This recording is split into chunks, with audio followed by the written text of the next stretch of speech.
Hi, everybody, and welcome to the Dr. Psych Mom Show. Today, I'm going to talk about the guys that are in the situation of making a lot more money and then expecting their wife to change her whole life and value system. And before I get to that, please do subscribe. My most recent subscriber episode, that is awesome, is about the gifts love language and how it's not as shallow as you think. It's not shallow at all. And also some real practical strategies to improve at giving gifts if you are crap at giving gifts, which makes you hate giving gifts more, etc., etc. So ways to stop that vicious cycle with a very specific example that I just can't wait to see if anybody reaches out to say that they used it, that they tried it. But you'll have to listen to hear that one.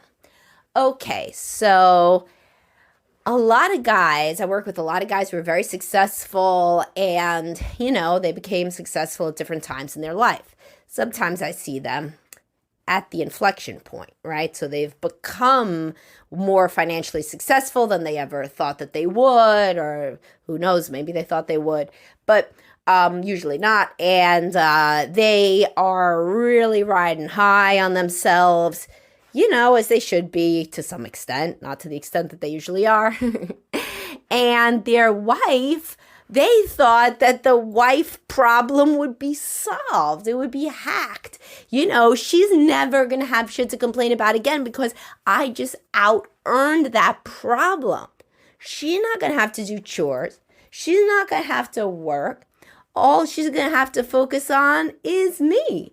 And having sex and traveling. She's going to go back to being a girlfriend, but a girlfriend in a way that I could never provide when we were actually young.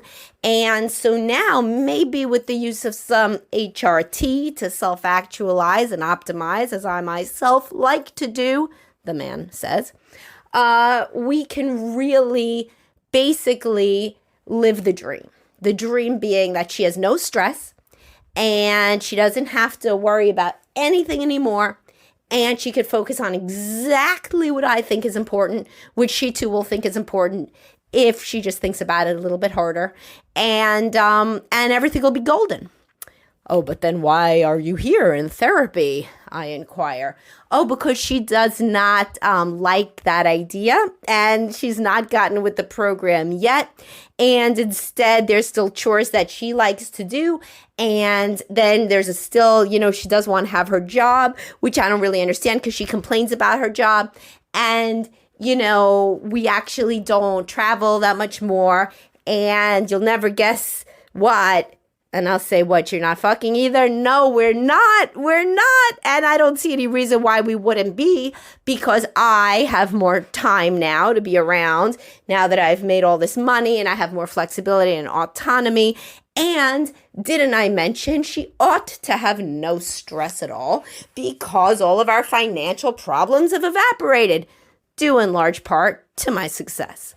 Of course, I'm joking around, and the guy doesn't usually talk like that much of an asshole, but the direction is the same, and basically the outline is accurate. And I just try to be entertaining for you guys. I hope you appreciate it. And so here's the thing: the woman, I have a whole podcast. I have so many podcasts at this point that, you're never going to have heard all of them. So some of my topics will touch on other topics. I have a podcast on why your wife doesn't like your big swinging dick energy. And I say, well, did she meet you before or after you became a big swinging dick? Because most of the people in this situation, they want an impossible thing. They met their girlfriend, now wife, in college or grad school or when they were young, and they weren't successful. And so the woman has her job as, whatever she does, a nurse or PR or whatever the hell, she does. And does she love it every second? No. But does she like it sometimes? Yeah. Does she like having an identity outside of the home? Certainly. And so that's a big core part of her identity, and she's fine with that. She's fine with working. She likes working. She assumes she'll always have to work because, when she meets him, he doesn't have that much money. And he also is not so arrogant, because how could he be? Because he hasn't become successful yet. Sometimes he doesn't even have the job yet that he's going to become successful in. Sometimes he's figuring out what his job is going to be because he's in college, so he doesn't know anything yet.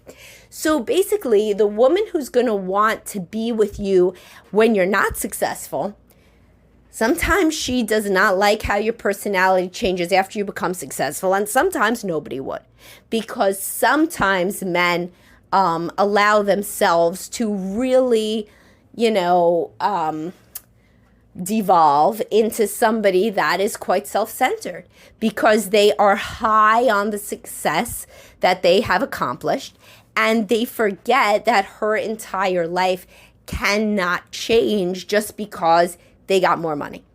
And so a key way for this to go is that they tell her she could quit her job, and she, sometimes she tries to quit her job and she hates it. Sometimes she tries to quit her job and she likes it and they live happily ever after, right? In that domain at least, right?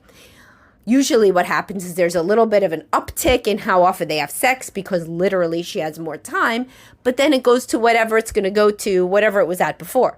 Remember, as I've said to you guys numerous times, your level of happiness reverts to whatever it was before, after both becoming a quadriplegic and winning the lottery within 6 months. So within 6 months of either a very bad event like becoming paralyzed or a very good event like winning the lottery, people's happiness level reverts to what it used to be after 6 months, right?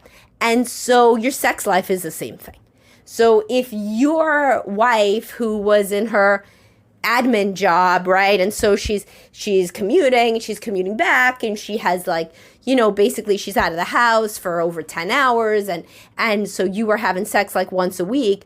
When she gets rid of that 10 hours, you may think that you're going to have sex more than once a week. Well, you're not, because that was her sex drive. That was her sex drive. And so at first you might, but it's also never going to be. And some guys think that it's going to be because she's grateful, so then she has more sex. So she's I just don't even know how that would work. It would be like every day she'd wake up and she's like, I don't have to go to my job at the office anymore. And it's because my husband made a lot of money, so I should fuck him. That is a lunatic remark for any woman. It means that you're a whore. It just literally means that you're a prostitute. So since women don't want to be a prostitute to their husband, they don't think like that, right? It's just those things don't have anything to do with each other. In a loving marriage, she wants to have sex because she feels attraction and desire to you. She could be more or less on top of, aware of the fact that that desire happens a lot more in the first half of the cycle than the second half. But when it doesn't happen is when she looks at the bank account. Because when she looks at the bank account, she feels one of two things. Either, yes, we both worked very hard, and some of what I did, at home with the children and working, allowed him the leeway and the runway to make all that money, which is wonderful for us. Or she may think he is, a very smart guy and he made a lot of money. That's good for him. He must feel really good, which he doesn't feel a sexual arousal, because this is not a sugar baby arrangement. By the way, they don't feel sexual arousal either. I don't know what level I have to explain, because some guy once asked me and I have a podcast on this, if a hooker can do it multiple times a day, why can't your wife? So ever since that comment, I assume that, that the idea of when a woman does and doesn't get aroused is not always understood. So the sugar baby is not aroused, but she wants to make her money just like the hooker. And a sugar baby is a young, pretty woman who gets money from an older man in an arrangement that she often finds online. So now all of our definitions have been explicated. But point being, if you're expecting your bank account to turn your wife on, then that's not a wife, right? That is a prostitute. And that arousal would be feigned in that case. So anyway, that's the sexual issue. Now, then there's the part about the chores, the routine, etc. So your wife made a whole life, in many cases, around managing the home, managing the chores, managing the home. I'm not saying you didn't do anything. Maybe you did a lot. But either way, usually she's the one who's managing a lot of it. And that's just statistically, so I'll assume it's the same case, that'll apply to most situations. And so she's kind of the CEO level of the home, and when this gets done, when that gets done, when do the kids go here, when do the kids go there. And then on top of that, usually she was working as well. If she wasn't working outside the home, then usually she's doing a fuckload more even with the children and the home. So then she's doing more chores, more prep, more decor, more holiday cookies, baking, etc., etc. Now, if you come in and you literally lift her out of all that, and then you say that now you can outsource it, what does that feel like to her? It's like a Twilight Zone episode where she gets replaced with a robot. They have so many Twilight Zone episodes about that because they used to think in the 50s that robots were imminent. So they got a lot of episodes, and I love all the robot episodes. But the point is that she now feels obsolete. You're basically taking away her life purpose, and you're telling her that because you had an influx of money into the bank account, all of the things that she built her life around finding important and was proud of herself for managing.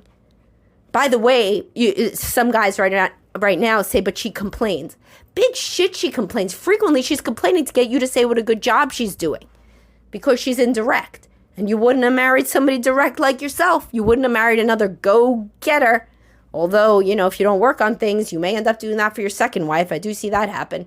But often the guy who's going to make millions and millions does not marry a very direct woman. He marries an indirect, kind of a supporter type. And often she complains because, A, it's the culture of her work, potentially. It is for a lot of female-dominated occupations. That's God's honest truth, is that women like emotional support. So they complain, oh my God, the boss is such a this, that, and then they support each other. And then she comes home and she tries to do it, and you're like, well, shit, if you don't want to work, then don't. And that is not what she wants to hear. She wants to hear, oh, honey, that sounds so hard, but you're handling it really well. So at home, if she complains about chores also, then believe me, she understands that you could get a housekeeper. If you say, my company's public now, she doesn't think, well, I'm sure we still can't afford to get a housekeeper. No, she's not stupid, right? So if she wants to get a housekeeper, she'll certainly bring it up. If you want, you could bring it up too. But some guys try to outsource literally everything that she has historically been proud of building her home around. Like little routines that she has, things that she pictured as part of being a wife and mother. So for example, like she says, oh, I have to do 100 cookies to do a holiday cookie exchange. And you're like, no, you don't. We can get like all the best cookies from the best bakeries. I just looked it up. And we could get cookies that people are going to think are awesome. And I can, in fact, be the one to pick it up. So, I just got you back 2-3 hours of your life. And she's like, but, and the reality is that those 2 to 3 hours were something that she felt were making memories, were meaningful rituals to her, and were part of the narrative of her life as a wife and a mother.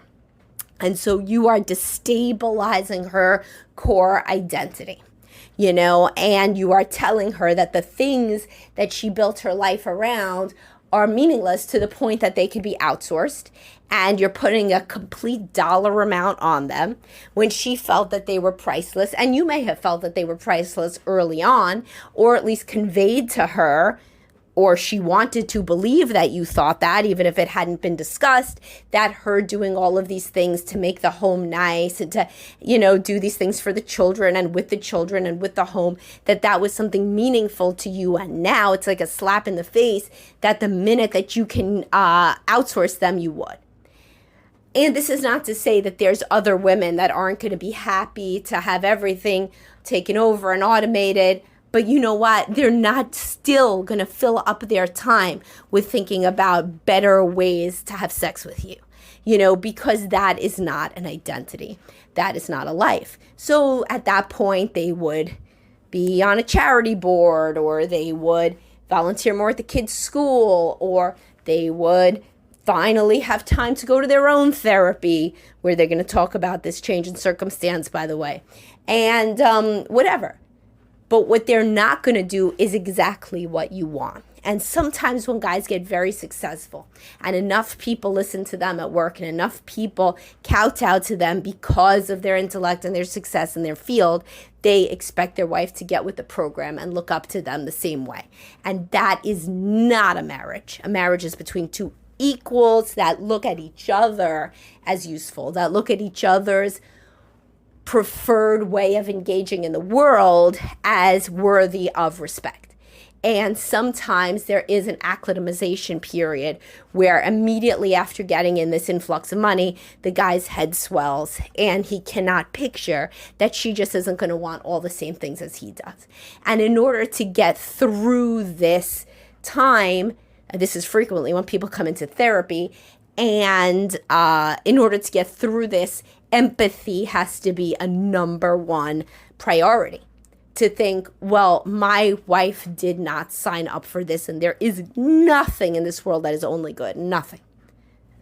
There is nothing that is only positive and that two people in a marriage think of exactly the same way, and it's only positive. There are higher rates of suicide, by the way, when people win the lottery as well. So money, maybe there are, maybe health there. Yeah, health is one. Health is only good, but money is not one. There's nobody in the world who would say that money is only good and can come with no problems at all. And nobody can know that better than me, because I work with so many people that struggle with these issues, and of course the people who struggle with them. And also sometimes people, I have this podcast on I have a perfect life. Why aren't I happy? Well, make sure if you're a man in this situation that you don't go down some cognitive distorted rabbit hole that because you have more money now, your wife should not be depressed. Depression, Robin Williams killed himself. All these other famous people in the world killed themselves. They had lots of money. Money has nothing to do with whether or not you have depression, anxiety, trauma, or anything else. Right? So just never let yourself even think that. It would be like saying, how does she still have type 1 diabetes? I have money. It just doesn't make any sense. All right. I hope you guys really liked this one and that the people to whom it spoke really took it seriously. And I will talk to everybody soon. Have a great day, guys. Bye-bye.